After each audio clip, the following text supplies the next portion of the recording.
peut donner une bonne main d'applaudissement à notre Dieu. Ouh, alléluia.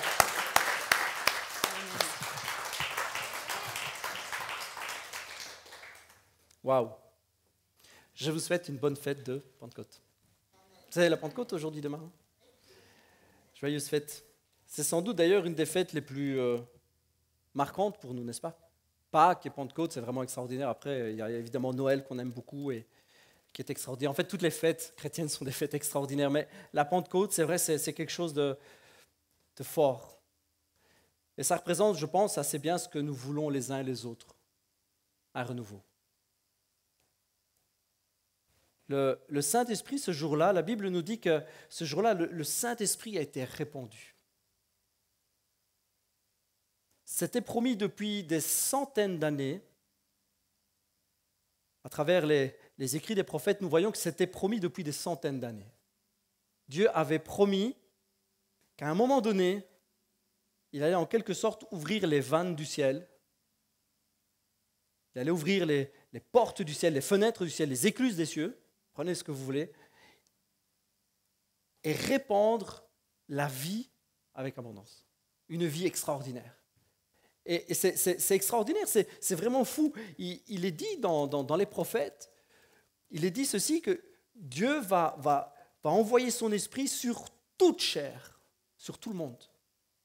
C'est promis pour tout le monde, pas pour une catégorie de gens ou une catégorie de personnes, mais c'est prévu pour tout le monde. Et le jour de la Pentecôte, ça a commencé. En fait, ce qui est comique, c'est que le jour de la Pentecôte, c'est le commencement de la fin. Il y a une expression que le monde chrétien utilise souvent, c'est les derniers jours. Ah, nous sommes dans les derniers jours. Vous voulez une bonne nouvelle? Ça fait 2000 ans qu'on y est. Le dernier jour a commencé avec la Pentecôte. Les derniers jours, les derniers moments ont commencé avec la Pentecôte.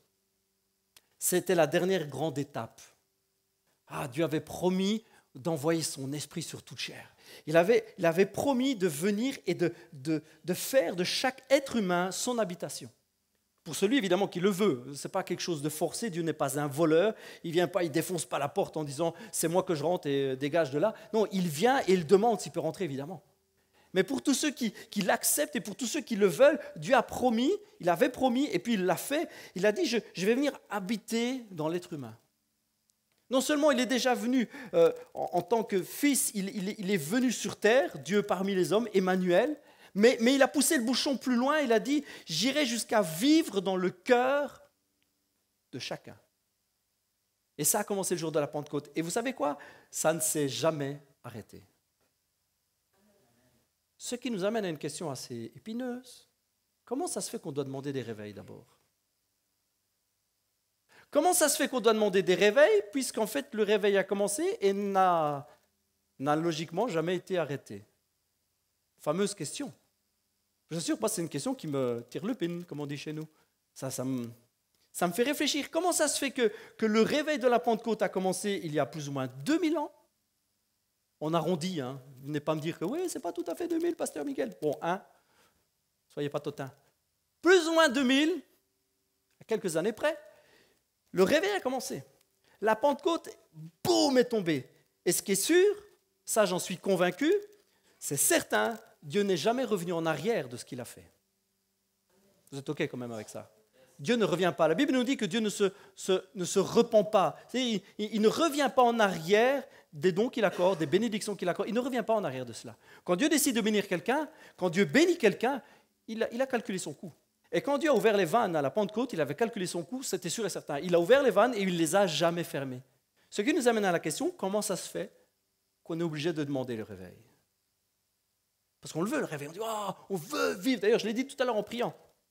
Ça m'a échappé. Que ce soit une nouvelle Pentecôte. La Pentecôte, on y est. Pourquoi elle serait nouvelle d'abord? La Pentecôte, elle n'a jamais arrêté. Mais notre langage, notre langage montre ce que nous sommes réellement et ce dont nous sommes faits et comment nous avons été formés. Comment nous nous sommes construits avec les années. Moi, je suis né dans une famille chrétienne, dans une famille pentecôtiste, dans une église pentecôtiste qui demandait tout le temps de réveil. Donc ça fait de moi ce que je suis aujourd'hui. On demande le réveil et on a l'impression que Dieu a comme de temps en temps fermé les robinets. histoire d'économiser la facture d'électricité ou la facture d'eau. Il ferme de temps en temps les robinets en disant « Ouais, mais les compteurs tournent, hein, les copains, allez-y mollo quand même. Hein. J'ai pas une réserve infinie. » Mais en fait, si, il a une réserve infinie. Il n'a jamais coupé les vannes. Il n'a jamais fermé les vannes. Dieu n'est jamais revenu sur cette promesse. Il n'est même jamais revenu sur ce moment-là. Il n'y a jamais un moment où il a dit « Maintenant, on arrête. Je pense que j'ai donné assez. Vous faites avec ce que vous avez. J'espère que vous avez fait des réserves parce que maintenant, je ferme les vannes. » Il n'a jamais fait ça, Dieu. Dieu n'a jamais fait ça. Jésus n'a jamais fait ça. Et on chante « Envoie la pluie sur ma vie. Ouvre les écluses des cieux. » Ou que les écluses du ciel s'ouvrent. Je me trompe toujours. On chante ça et on le chante de tout cœur. Même moi, je le chante. Et on a l'impression qu'on doit dire à Dieu « Réouvre, s'il te plaît, les écluses. » Ben, elles sont ouvertes, les écluses, les amis. Elles sont ouvertes. Vous êtes d'accord avec moi ou pas? Dieu n'a pas refermé les écluses. Il n'a pas refermé les vannes et on chante « Relève-moi, renouvelle, que ce soit une nouvelle Pentecôte, etc. » Mais Jésus les a effectivement ouvertes sans jamais plus les refermer. En envoyant le Saint-Esprit qu'il avait promis, en l'envoyant, Jésus n'a pas dit « Voilà, vous l'aurez pour un certain temps, vous l'aurez que dans une certaine mesure, vous l'aurez que pour une certaine quantité de jours ou pour certains miracles, mais pas pour tout. » Dieu n'a jamais dit ça.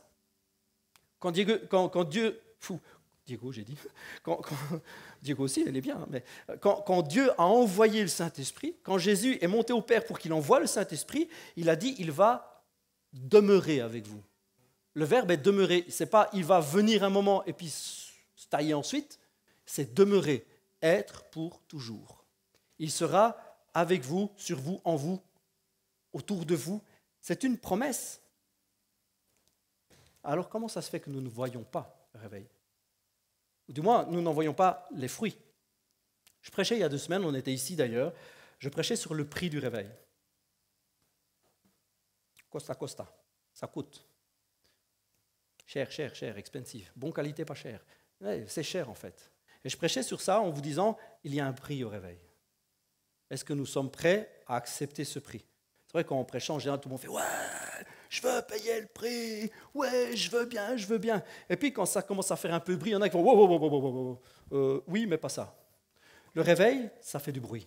Le réveil, ça bouge. Le réveil, ça crie. Le réveil, ça rit. Je sais qu'il y a beaucoup de personnes qui ont du mal avec le fait de rire quand on est dans l'esprit. C'est choquant. C'est dérangeant. Par contre, vous sortez votre smartphone, vous allez sur YouTube, vous tapez « bébé qui a le fou rire » et là, vous avez une demi-heure de pur bonheur. En voyant des petits bouts qui rigolent avec leur papa, avec leur chien, avec leur truc. Et là, c'est pur bonheur. Vous voyez des petits bouts qui se bidonnent à ne plus savoir en respirer. J'en regardais hier. J'avais même prévu, si on avait été dans l'autre salle, de vous en passer quelques-uns. Vous allez, prenez votre pied, prenez plaisir à regarder des petits bouts se fendre, vraiment la tronche. Ils se marrent et alors ça fait du bien de les voir. On voit des petits bouts, là. Des fois, ma petite fille, à la maison, elle attrape un de ces fous rires. Vous savez, ce genre de fou rire, tout le monde dans la maison rit. Tout le monde rit avec. On voit la petite, elle se marre à ne plus savoir respirer. Et ça nous fait rire. Pourquoi? Parce que c'est tellement beau. C'est tellement naturel. Et puis, une fois qu'on prend un peu d'âge, c'est débile. Une fois qu'on prend un peu d'âge, ça ne va plus, ça dérange. On ne peut plus rire, alors qu'en fait, c'est tout ce qu'il y a de plus naturel. Et pourquoi on aime voir les enfants rire? Parce que ça fait du bien, parce que c'est en nous, et le rire est bon. On acceptera facilement et volontiers qu'on pleure dans la présence de Dieu. Ah, pleurer, c'est tellement sain, on est là, on pleure. Seigneur, je t'aime. C'est simplement une émotion, hein, les amis. Et puis, on aura du mal à accepter que l'autre à côté, il fasse « je t'aime, Seigneur !» Ben, c'est une autre émotion, ça s'appelle le rire. Il y a une émotion qui s'appelle le pleur, puis il y a une autre émotion qui s'appelle le rire. C'est juste une expression de nous-mêmes qui monte vers Dieu. Mais le réveil a un prix, le prix qui dérange, le prix qui fait bizarre, le prix qui fait du bruit, le prix de celui qui rigole, celui qui tombe par terre et qui tremble un petit peu. Ça a un prix tout cela. Le jour de la Pentecôte, la Bible nous dit que les gens ont accouru parce qu'il y a eu un grand bruit. Il y a eu des flammes qui sont tombées sur les gens qui étaient là, sur les 120 qui étaient présents, et puis ils se sont mis à parler dans une autre langue, dans d'autres langues au pluriel. Et ça a fait tellement de bruit que les gens aux alentours qui faisaient une fête, je vous rappelle qu'il y avait fanfare et tout ça derrière, il y avait du bruit dehors, il y avait toute une foule, et les 120 là, ils ont fait plus de bruit que les milliers qui étaient dehors. Vous y avez déjà pensé ? Vous y avez déjà pensé que les 120 ont fait plus de bruit que les milliers qui étaient dehors? Ouais. c'est qu'ils ont fait du boucan. Parce qu'en plus, eux, ils étaient dans une pièce, enfermés. Ils ont dû péter les watts, ils ont dû crier, faire du boucan pas possible, que les autres qui étaient en train de faire « wow, wow, wow, wow. Qu'est-ce qu'on entend ?» Et puis ils sont tous allés près de la baraque, ils se sont dit « mais qu'est-ce qui se passe là ?» Il y en a un qui est sorti, ils ont dit « ouais, encore de ceux qui ont fêté de trop, ça devait être l'anniversaire de l'un d'autre, de l'un de ceux-là, et hier soir, ils ont tous picolé à fond. » Et non, Pierre dit « non, non, non, on n'a pas bu, on est juste ivre de l'esprit. » On est juste rempli du Saint-Esprit. Et ce sont des louanges. Et alors les gens, ils ont commencé à écouter. Mais c'est des louanges. Ils sont en train de dire des bontés, des louanges sur Dieu dans des langues que nous comprenons parfois parce qu'ils étaient étrangers. C'était quelque chose d'extraordinaire, mais c'était quelque chose de très dérangeant. Beaucoup de bruit, beaucoup de vacarme. Et comment ça se fait que nous, quand on veut le réveil, on ne le voit pas parce qu'on le voudrait, mais on n'est pas prêt à l'accepter. Et quand bien on est prêt à l'accepter, quand il est là, on fait un pas en arrière, on recule, et on se retrouve à demander, à demander, à demander encore. On voit le réveil. Alors que le réveil, il est à portée de main. Alors que le réveil, il est là. Alors que le réveil a déjà commencé il y a 2000 ans. Alors qu'il est toujours disponible. Alors que le réveil est toujours là. Alors qu'il suffit de rentrer dans le réveil. Vous me suivez ? Le réveil, en fait, on le demande, et c'est une mauvaise formulation, parce qu'en fait, le réveil est là, il est là en permanence. Ce que nous avons besoin, c'est de rentrer dans le réveil. Accepter et rentrer dans le réveil et le saisir. Le baptême dans le Saint-Esprit, le renouveau et le flot, cette puissance du Saint-Esprit qui est déversée, c'est un flot continuel. Ce n'est pas une expérience figée dans le temps, ce n'est pas quelque chose qui s'est passé une seule fois et pour un seul groupe de personnes, c'est quelque chose qui est infini, qui a commencé à couler et qui coulera jusque dans l'éternité. La Bible nous dit que c'est un fleuve, et elle donne une image dans certains prophètes, elle donne une image d'un fleuve qui coule sous le trône de Dieu. C'est une image. On nous dit que le prophète voit le trône de Dieu, et puis il voit un fleuve qui coule sous le trône. Et sous ce trône, ce fleuve, ça devient un fleuve extraordinaire, ça devient important, et ça apporte la vie partout. C'est un fleuve, voilà l'image que nous donne la Bible. Et Jésus utilise cette même image. Il dit que l'Esprit Saint qui va être dans le cœur des gens, ça va être comme une fontaine d'eau vive, c'est un fleuve qui coule. Ce n'est pas censé être quelque chose de figé dans le temps. Le Saint-Esprit, ce n'est pas un trophée qu'on accroche, ce n'est pas un prix qu'on met sur son bureau, ce n'est pas quelque chose de joli, ce n'est pas un cadre qu'on met dans son salon. Le Saint-Esprit, c'est un renouveau continuel. Comment ça se fait alors qu'on ne voit pas les fruits ? Ah, on a peur peut-être, on a du mal, et puis quand il est là, on a du mal à le saisir, on a du mal à le croire, et on a du mal à rentrer dedans. On a du mal à rentrer dans le réveil. La Bible nous dit dans Acte 4 que les apôtres vont se retrouver face à des difficultés. Ils vont se trouver face à des combats. La Bible nous dit, je vais vous le lire, tiens, c'est intéressant. Dans Acte 4, ils vont se retrouver face à des difficultés. Et on pourrait croire à ce moment-là que, ils ont été une fois remplis du Saint-Esprit. Je ne vois pas pourquoi il faudrait faire autre chose. Ils sont à... Si mon iPad veut bien. Ils sont remplis du Saint-Esprit. Je ne vois pas pourquoi ils devraient se casser la tête. On va lire à partir de Acte 4, verset 23. Vous êtes avec moi là-dessus ? Sitôt libérés, Pierre et Jean se rendirent auprès de leurs amis et leur racontèrent tout ce que les chefs des prêtres et les responsables du peuple leur avaient dit. Ils avaient reçu des menaces pour ne pas continuer. Après les avoir écoutés, tous unanimes se mirent à prier Dieu en disant « Maître, c'est toi qui as créé le ciel, la terre, la mer et tout ce qui s'y trouve. C'est toi qui as dit par l'Esprit Saint, qui s'est exprimé par la bouche de notre ancêtre David, ton serviteur. Pourquoi tant d'effervescence parmi les nations? Pourquoi les peuples trament-ils ces complots inutiles? Les rois de la terre se sont soulevés, les chefs se sont ligués contre le Seigneur et son Messie. » Il parle de Jésus. En effet, c'est bien une ligue qu'Hérode et Ponce Pilate, les peuples étrangers et le peuple d'Israël ont formé dans cette ville contre ton saint serviteur Jésus que tu as choisi comme Messie. Ils n'ont fait qu'accomplir tout ce que tu avais décidé d'avance dans ta puissance et ta volonté. Maintenant, Seigneur, vois comme ils nous menacent et donne à tes serviteurs la force d'annoncer ta parole avec une pleine assurance. Étends ta main pour qu'ils se produisent des guérisons, des miracles et d'autres signes au nom de ton saint serviteur Jésus. Quand ils eurent fini de prier, la terre se mit à trembler sous leurs pieds à l'endroit où ils étaient assemblés. Ils furent tous remplis du Saint-Esprit et annonçaient la parole de Dieu avec assurance. Ça, c'est ce qui s'est passé un petit peu après la Pentecôte.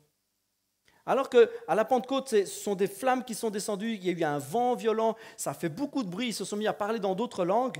À ce stade-ci, À ce stade-ci, alors qu'ils sont là face à des difficultés, eh bien, ils prient Dieu, ils cherchent sa face, et tout ce qu'ils veulent, eux, c'est continuer.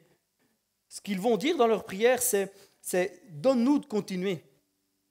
Donne-nous d'annoncer, donne à tes serviteurs la force d'annoncer ta parole avec une pleine assurance. On voit qu'ils sont là avec ce désir de surtout pas s'arrêter, mais de continuer.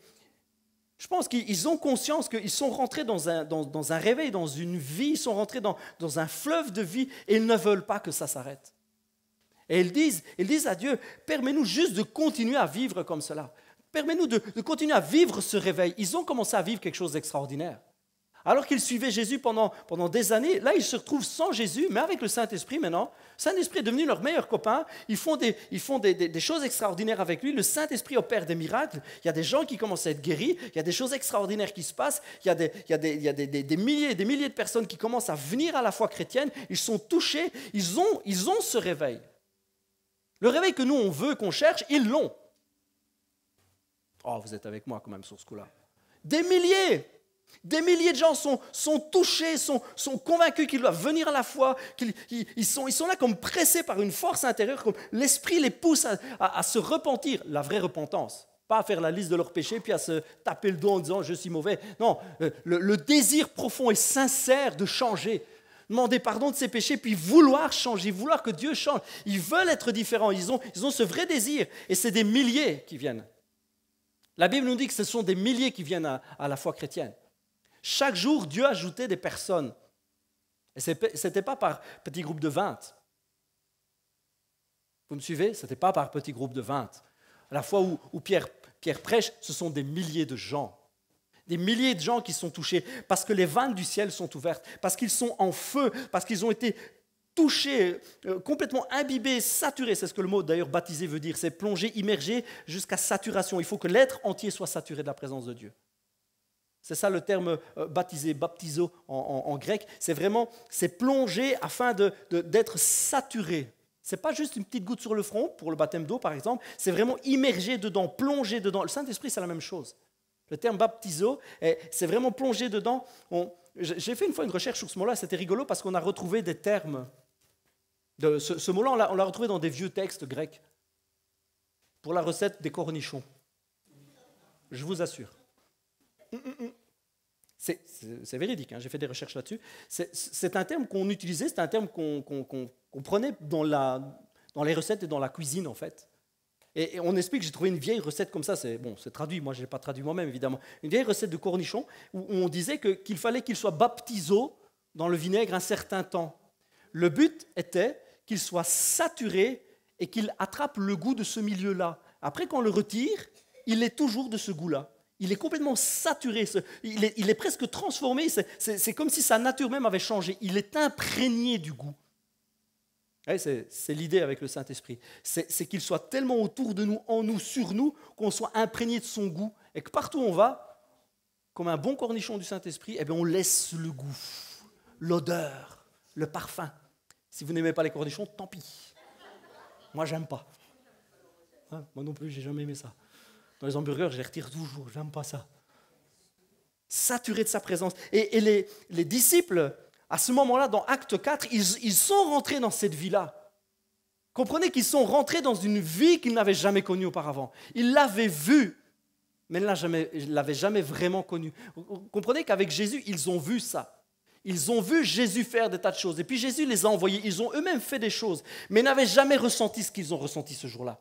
Et à partir de ce jour-là, ils ont ressenti des choses comme ils ne l'avaient jamais ressenti auparavant. Ils ont vécu une telle présence du Saint-Esprit. Ils se sont trouvés saturés de sa présence. Partout où ils allaient, le Saint-Esprit était avec eux. Dans tout ce qu'ils faisaient, le Saint-Esprit était avec eux. Dans tout ce qu'ils entreprenaient, dans toutes leurs discussions, dans toutes leurs prières, le Saint-Esprit était avec eux. Et alors qu'ils sont là avec des difficultés, on a l'impression que c'est un cri du cœur qui monte vers le ciel et qu'ils disent surtout que ça ne s'arrête pas.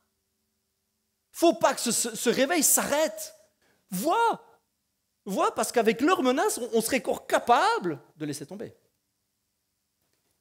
On a l'impression que le cri de leur cœur, c'est « il ne faut pas que ça s'arrête. Il ne faut pas que ça s'arrête. » Eux, ils ne vont pas dire acte 2, parce qu'acte 2, ils ne savent pas ce que c'est, mais ils vont dire ce jour-là, Ce jour-là, il ne faut pas qu'il s'arrête. Depuis que tu es là, depuis que le Saint-Esprit est avec nous, il ne faut pas que ça s'arrête. Et nous, aujourd'hui, on a le même cri, on dit acte 2, mais on est là à demander qu'il recommence acte 2. On est là en train de demander renouvelle, envoie une nouvelle Pentecôte, un nouveau réveil. Mais ce qu'on devrait dire, c'est aide-nous à saisir qu'il est toujours là. Oh, Saint-Esprit. Saint-Esprit, aide-nous à nous replonger dedans et à vivre cela afin que ça ne s'arrête pas, parce qu'on ne veut pas que ça s'arrête. On veut vivre les mêmes choses.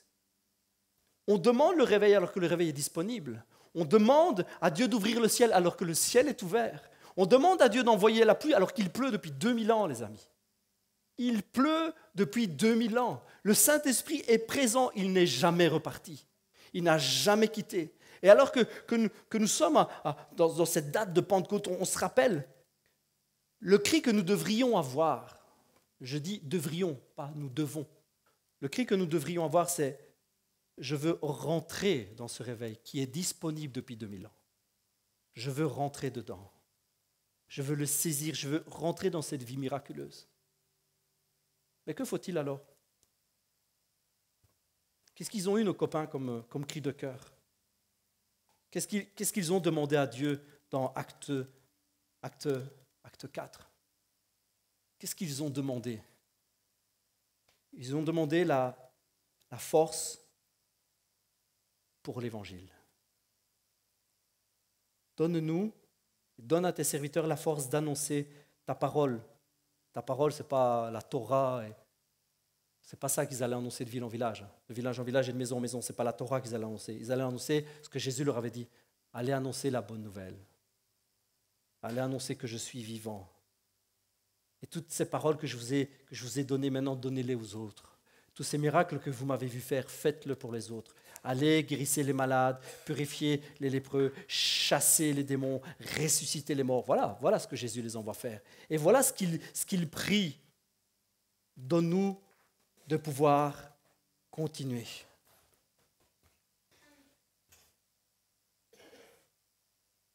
On pourrait avoir envie du réveil pour le réveil. Vous voyez ce que je veux dire? Alors, il y en a qui vont dire « Oh, moi, j'aime pas quand ça rit » ou « J'aime pas quand ça crie trop fort ». Et puis, il y en a qui trouvent ça super fun. « Oh, moi, j'aime bien. J'aime bien quand on crie partout. Ouh, j'aime bien quand ça tremble. J'aime bien quand ça fait du bruit. Oh, j'adore ça. » On pourrait aimer le réveil pour le réveil. On pourrait aimer le réveil pour les manifestations. Moi, j'aime bien avoir des visions, voir des trucs. J'aime bien ressentir de l'électricité partout sur mon corps. Moi, j'aime bien. Perso, ça me va. Moi, je suis OK avec ça et ça me va très bien. On pourrait juste demander ou avoir l'impression que Dieu doit réouvrir les vannes juste pour le fun. C'est bon, c'est bon. C'est bon d'être dans la présence de Dieu. C'est bon d'être le dimanche après-midi ou le dimanche matin si vous allez ailleurs. C'est bon d'être dans la présence de Dieu. On s'en va les yeux pleins de larmes et il y en a peut-être même qui ont rigolé avec encore des frissons ou des petits coups comme ça. On se dit, c'était bon. Puis on rentre chez soi, on allume la téloche et la vie continue. Vous voyez ce que je veux dire? La vie continue. Et peut-être on est là, on dit, moi je veux le réveil, je veux le réveil. Et puis, on pourrait peut-être presque nous demander, mais pourquoi tu veux le réveil? Parce que c'est cool le réveil. Et puis comme ça on a de la puissance. Et, ok, mais pourquoi faire? Parce que c'est cool, c'est bien. C'est pas ça qu'ils ont demandé. Ils ont demandé le réveil pour pouvoir être des témoins. Ils ont demandé à Dieu de continuer dans ce réveil, de surtout ne pas arrêter. Ils ont demandé la grâce de pouvoir profiter et continuer et être renouvelés dans ce réveil pour annoncer la parole. Pour l'évangile. Je pense personnellement, les amis, je me mets dans ce groupe-là, je pense que bien souvent, on oublie le but. On oublie la raison pour laquelle Dieu a ouvert effectivement les vannes. Je pense qu'il y a beaucoup de fois où on oublie pourquoi. Pourquoi Dieu a décidé de mettre des gens par terre pour qu'ils rigolent, d'autres pour qu'ils crient, des femmes ou des hommes pour qu'ils chantent, qu'ils fassent la Castafiore, qui crient Dieu est bon, ou qui parlent en d'autres langues. Et ça. On oublie pourquoi Dieu a fait ça. Ce n'est pas pour le fun, les amis. Même si c'est fun, ce n'est pas pour le fun. Il l'a fait pourquoi? Vous recevrez une puissance et vous serez mes témoins. Voilà pourquoi Dieu l'a fait. Dieu a fait ça pour que nous soyons des témoins. Et si on a peut-être un souci pour rentrer dans le réveil, je vois deux raisons majeures. La première, je vous l'ai prêché il y a 2 semaines. Est-ce qu'on est prêt à accepter le réveil? On est prêt à accepter qu'il y en a qui perdent leurs chaussures et il y en a qui tombent et que ça fasse bouger des chaises. Est-ce qu'on est prêt à ça? Parce que, oui, super, sois béni. Moi aussi. Et je pense qu'il y en a beaucoup qui sont prêts. Il y en a qui ne sont peut-être pas prêts, mais ce n'est pas grave. Il y en a qui sont prêts pour ça. Je pense que c'est une des plus grandes raisons. Est-ce qu'on est prêt à payer le prix? À passer pour des maboules? À passer pour des gens complètement paumés? On se dira, oui Seigneur, je suis prêt. La deuxième raison qui peut nous empêcher de rentrer dans cette vie abondante du réveil, ouais, mais pourquoi tu le veux? Est-ce que tu es prêt à passer pour un maboule, d'accord, mais est-ce que tu es prêt après à aller dans les rues et parler aux gens? Parce que sinon, ne le demande pas. Est-ce que tu es prêt après à y aller? Remarquez que les disciples à ce moment-là ne sont pas dit « Seigneur, vois leurs menaces, protège-nous, tu nous trouves un petit rocher, on se met dedans, on ferme la porte à clé et on sera bien gardé. » C'est pas ça qu'ils ont demandé. Hein? Seigneur, tu nous protèges bien. Hein? De toute façon, on va faire profil bas, comme ça, passera inaperçu. Une paire d'années, on change de pays et puis peut-être qu'on recommencera à parler de toi, mais profil bas. C'est pas ça qu'ils ont demandé. Ils n'ont pas dit à Dieu, viens, protège-nous. Ils ont dit, donne-nous de pouvoir continuer. La vie que nous avons connue là, on ne veut plus jamais que ça change. Je veux vivre ça. Je veux continuer à vivre ça. Voilà ce qu'ils ont pris. Ils étaient là. Et le lieu s'est mis à trembler. La première fois, il y a eu du vent et des flammes. Et la deuxième fois, ça a tremblé. Oui, Dieu ne fait pas tout le temps les choses de la même manière. Il y a des choses qu'on trouve politiquement correctes, comme pleurer dans la présence de Dieu, et puis rire, on trouve ça un petit peu déplacé. Vous savez quoi? Dieu ne fait pas 2 fois la même chose. C'est pas grave. Il faut accepter que ça change, il faut accepter qu'il y a des choses différentes de ce qu'on pense, et accepter qu'il y a des choses différentes de ce qu'on a connu avant. Peut-être qu'à ce moment-là, je ne sais pas, il y en a peut-être un qui a dit « Wow. La première fois, ce n'était pas des flammes. Pas sûr que ce soit net ce coup-ci. Hein. Faut peut-être se méfier de ce qu'on fait là. Hein. C'est peut-être pas sûr. Hein. La première fois, c'était des flammes et il y avait du vent. Ici, les murs tremblent. Vous êtes sûr que c'est le Seigneur qui fait? Vous êtes sûr que c'est le Saint-Esprit? Il y en a peut-être dans le tas. Il y en a peut-être quelques-uns qui auraient pu se poser la question. Peut-être que nous aurions posé la question à ce moment-là. On va peut-être regarder dans les Écritures si c'est normal que les murs tremblent. Je ne suis pas sûr que ce soit très biblique, si théologiquement correct ou pas. Je ne sais pas si la doctrine là-dessus est vraiment claire. On va peut-être aller fouiller sur le net pour voir si c'est déjà arrivé ailleurs. Ok, Seigneur, tu fais trembler les murs cette fois-ci? Fais trembler les murs. Nous, tout ce qu'on veut, c'est y aller. On veut avancer. On veut vivre ça. Est-ce que réellement on veut que notre vie colle sur les actes des apôtres? La question qu'il faut se poser, c'est est-ce que nous sommes vraiment décidés à ce que notre vie colle aux actes des apôtres? La question, elle est là. Elle rassemble ce que je vous disais il y a 1 semaine et demie et ce que je vous dis aujourd'hui. Est-ce qu'on est prêt à vivre ça? Passer pour des gens qui ont bu, parfois, et aller dans les rues pour y aller vraiment. Est-ce qu'on est prêt à ces 2 choses-là?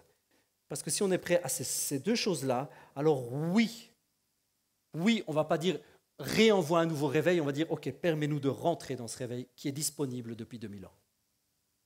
Donne-nous de rentrer dans cette dynamique du Saint-Esprit.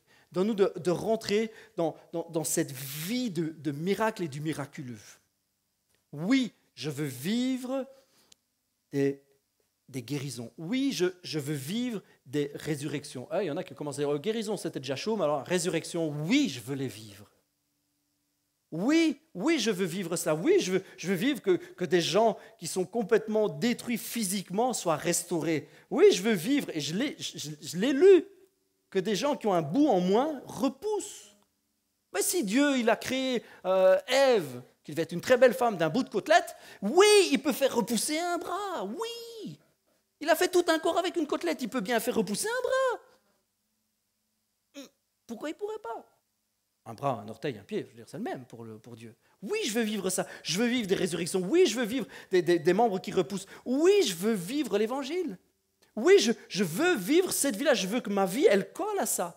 Mais pour ça, les amis, il faut y aller. Il faut le vouloir, il faut le désirer. Et puis, il faut y aller. Il faut oser se mettre en marche, il faut oser y aller. Il ne faut surtout pas s'arrêter et dire non, ça c'est trop, c'est pas, j'accepte pas ça, c'est trop compliqué à accepter pour ma tête ou j'ai peur. Non, il faut y aller. Je veux vivre ce réveil. Il n'y a rien de pire que, vous savez les amis, il n'y a rien de pire que de demander quelque chose, le demander pour une mauvaise raison peut-être en plus, mais le demander, que ça se présente, et puis ne pas le prendre. Il n'y a rien de pire que cela. C'est ce qui est arrivé du temps de Jésus, vous savez. Jésus va dire qu'ils n'ont pas connu, il y a beaucoup de gens de l'époque qui n'ont pas connu le temps où ils étaient visités. Ils n'ont pas connu ça. Comme il approchait de la ville, en Luc 19, comme il approchait de la ville, Jésus, en la voyant, pleura. Il pleura sur elle en disant, « Si toi aussi, au moins, en ce jour qui t'est donné, tu connaissais les choses qui appartiennent à ta paix. » Juste un peu plus loin, il dit, « Tu n'as pas connu le temps où tu as été visité. » Ça faisait des centaines d'années que des prophètes avaient annoncé la venue du Messie. Ça faisait des centaines d'années que des hommes, parce qu'à l'époque les femmes ne pouvaient pas, les hommes étudiaient les textes sacrés.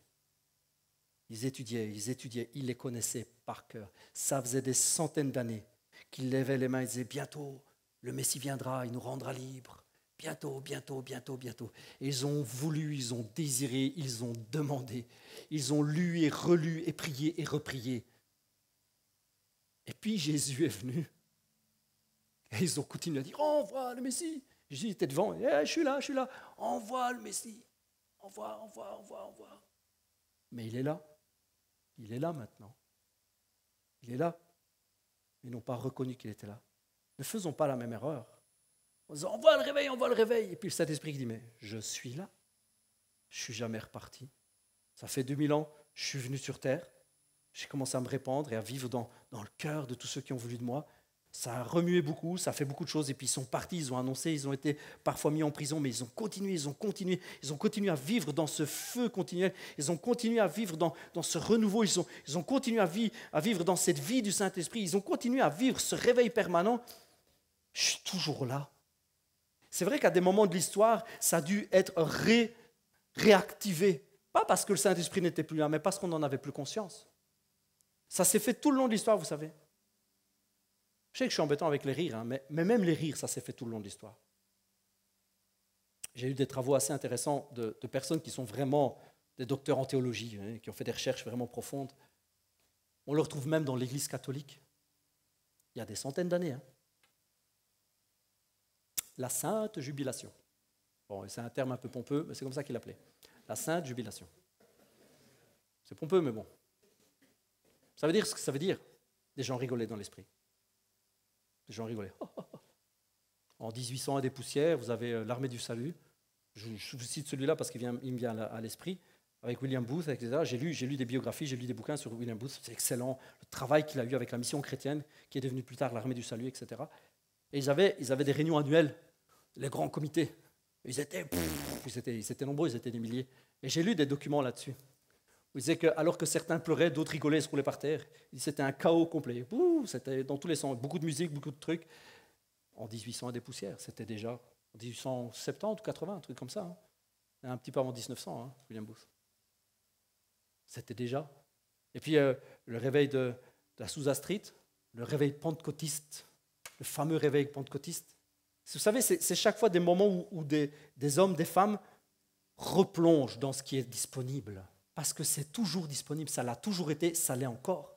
Ils replongent dedans avec un certain Seymour, un homme noir, qui à l'époque, c'était difficile pour eux, vraiment difficile dans une Amérique qui était vraiment en pleine bagarre par rapport à tout ça. Tu as choisi un pasteur très humble, aveugle d'un œil, noir, dans un pays où il y avait la ségrégation. Il a choisi ce gars-là pour qu'il puisse replonger dans ce qui était disponible depuis 2000 ans. Le Saint-Esprit. Ils ont été renouvelés. Des gens sont venus de toute la terre pour voir ce qui se passait ce jour-là, dans les jours qui ont suivi. J'ai lu des récits, c'était un truc de dingue. Les gens venaient, des reporters venaient de loin, prenaient parfois le navire, allaient traverser tout l'océan et aller voir ce qui se passait là-bas. Des gens qui venaient pour la critique.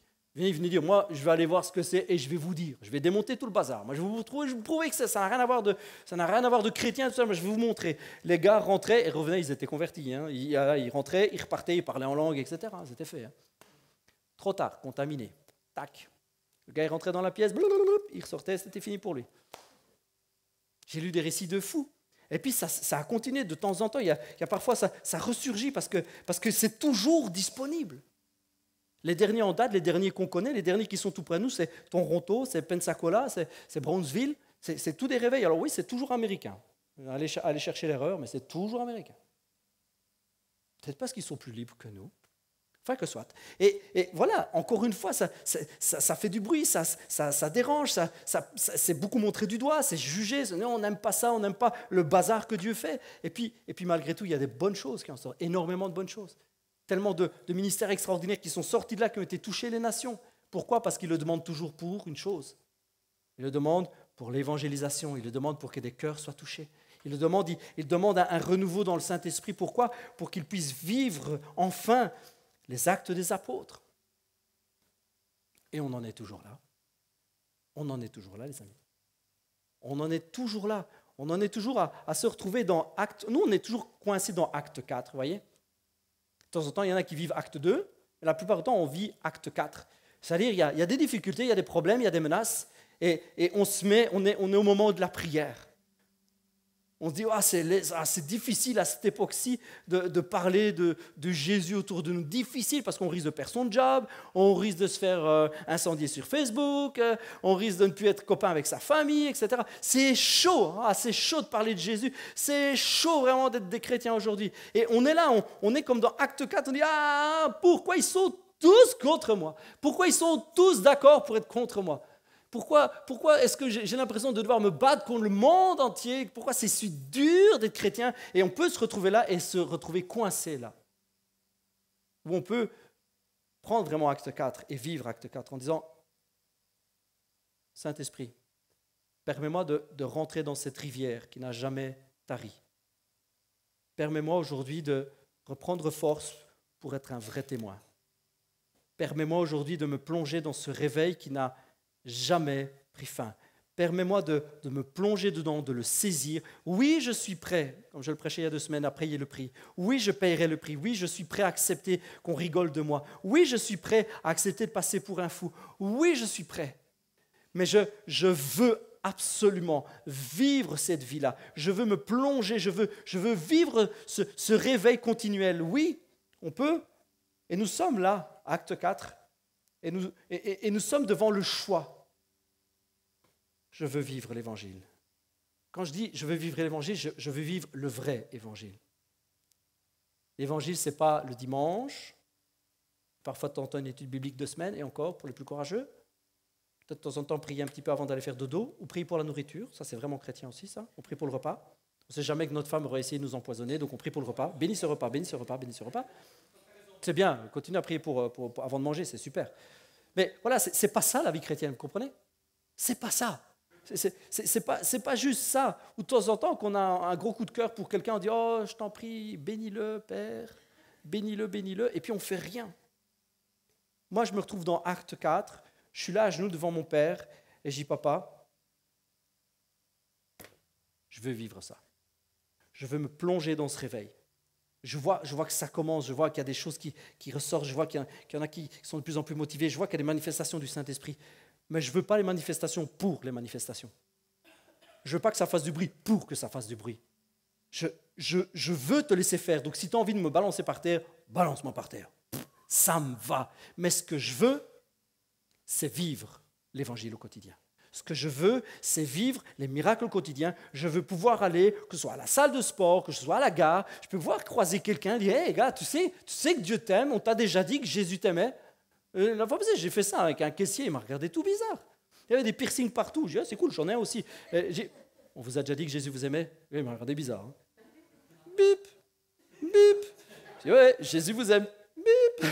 J'ai juste eu droit des bips, hein, j'ai rien eu droit. Mais oui, je veux ça, je veux pouvoir vivre, mais ce que je veux, c'est que ça porte du fruit. Je veux pouvoir aller et voir le caissier, être touché par l'action de Dieu. Je veux vivre ça, je veux vivre un vrai évangile. Je veux me retrouver à vivre les actes des apôtres. Et je veux pas juste pleurer après un réveil, comme si Dieu avait fermé les vannes du ciel. Non, je veux me plonger dans cette vie qui est toujours disponible. J'insiste, elle est toujours disponible. Elle n'a jamais cessé, cette vie-là. Est-ce que c'est ce que vous voulez aussi? Bon, il y en a déjà quelques-uns, on va faire avec ceux qui veulent. Est-ce qu'on peut prier ensemble? Merci Père. Merci Jésus. Merci Saint-Esprit.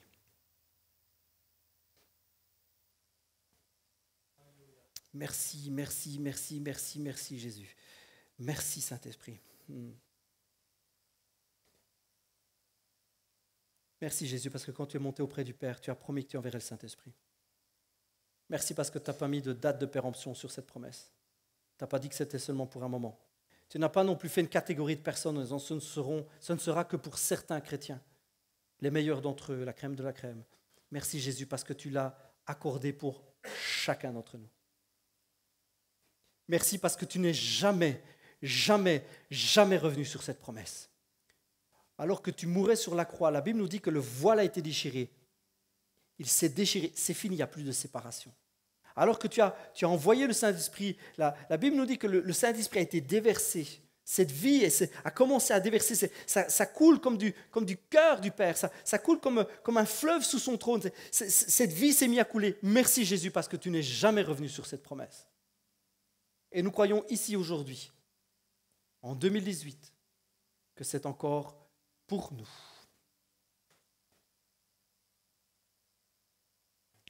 Nous avons prié là, il y a 2 semaines, Père, nous avons prié, oui, je suis prêt à payer le prix. Nous étions d'accord sur ce sujet-là.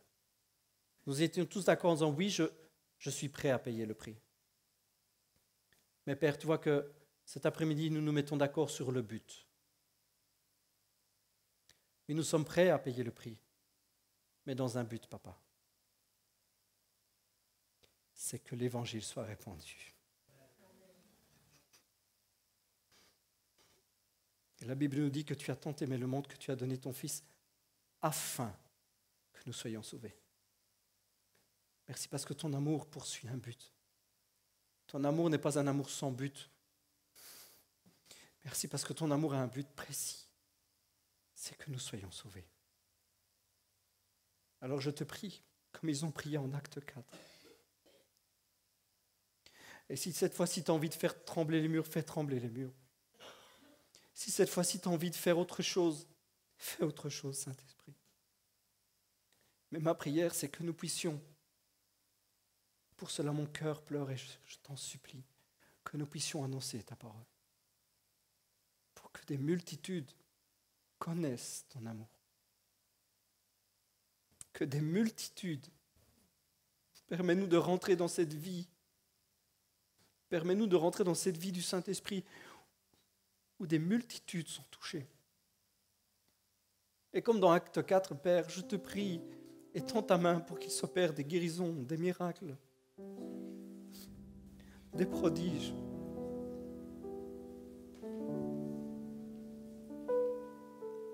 Étends ta main.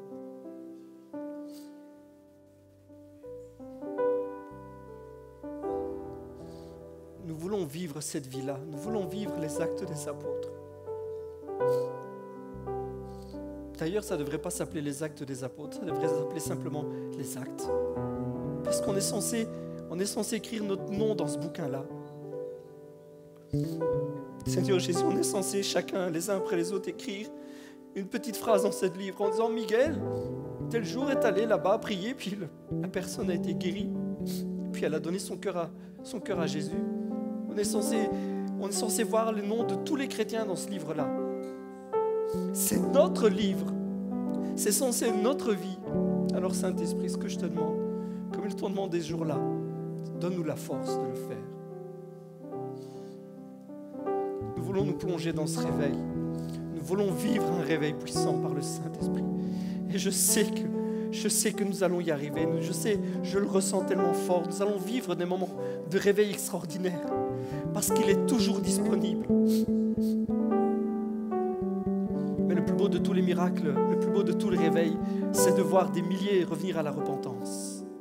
De voir des milliers venir à la foi en disant « J'étais loin de mon Père, mais aujourd'hui je viens à lui, je lui donne mon cœur. » Oh Jésus, Jésus, Jésus.